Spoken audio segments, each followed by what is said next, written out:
अस्सलामुअलैकुम नाज़रीन कराम, आप YouTube चैनल देख रहे हैं और मैं हूं डॉक्टर शाहद इमरान।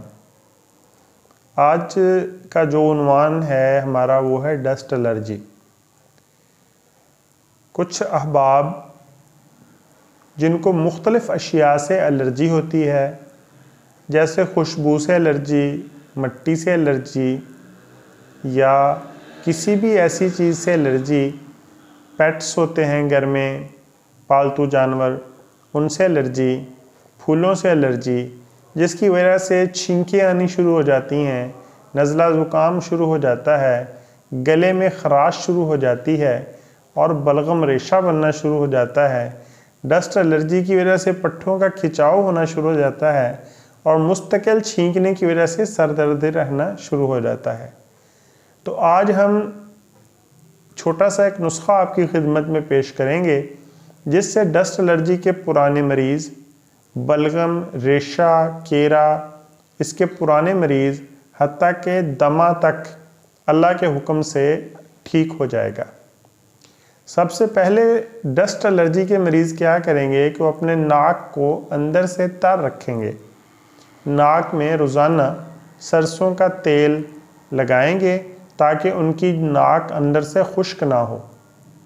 और दूसरे नंबर पर ये दवाई खाएंगे जो हम आपकी खिदमत में पेश कर रहे हैं। तो कागज़ पेंसिल ले लीजिए और नुस्खा नोट फरमा लीजिए। इसमें हम सबसे पहले लेंगे कस्त शीरी 500 ग्राम। दूसरे नंबर पर हम लेंगे कलवंजी 125 ग्राम। तीसरे नंबर पर हालून 50 ग्राम। चौथे नंबर पर कासनी के बीज, तुख्मे कासनी 25 ग्राम। और पांचवें नंबर पर हम लेंगे मेथरे 25 ग्राम।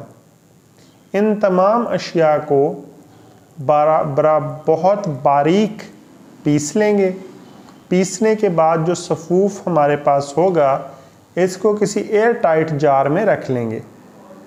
अब जो शख्स डस्ट एलर्जी का शिकार है, छींकें आती हैं, गले में केरा गिरता है, बलगम रेशा है, वो एक चाय वाली चम्मच सुबह और एक चाय वाली चम्मच शाम नीम गर्म पानी के साथ खाने से 1 घंटा पहले या खाने के 1 घंटा बाद इस्तेमाल करें।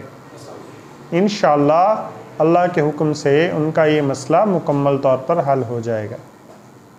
तो जल्द मिलेंगे एक नई वीडियो के साथ। अपना और अपने इस चैनल का ख्याल रखिएगा। अल्लाह हाफ़िज़।